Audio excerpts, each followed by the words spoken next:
Mitet lidhur me daljen e dhëmbëve. Një bebe e cila ka temperaturë, me siguri është nga dhëmbët? Jo. Një bebe e cila ka temperaturë për vlera mbi 38, kjo gjendje nuk është nga dhëmbët. Dhëmbët japin nën 38, pra mund të bëjnë 37,2, 37,5, 37,8, por jo vlera më të larta.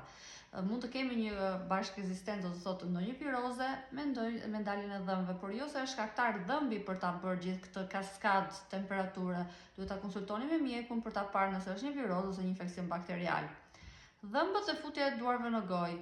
Fëmijët, sidomos bebat, fillojnë futin e duarve në gojë që në muajin e 2 të jetës. Lidhet me zhvillimin, ai fillon dhe kupton, ndjen, percepton shqisat, provon ndjenjën e kënaqësisë duke e futur në gojë. Lidhet me fazën orale të zhvillimit dhe mbaron në moshën 3 vjeç.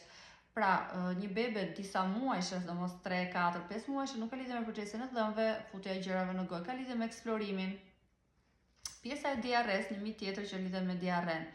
Dhëmbët mund të bëjnë pak diarre, është e vërtet, mund të bëjnë zakonisht një arshitje 2 deri në 3 herë në ditë, pra një frekuencë brenda normës. Një frekuencë e diarres e cila është mbi 3 herë nuk duhet quajtur nga dhëmbët, se lidhet kryesisht me diçka tjetër të jashtme, mund të lidhet me ndonjë virozë, me ndonjë infeksion gjikundi, me një alergji, pra duhet eksploruar shkakun nëse zgjat që është mbi 3 herë dhe ka një frekuencë më të shprehur dhe ka një ditë më të zgjatur dhe alteron normalisht gjendjen e përgjithshme.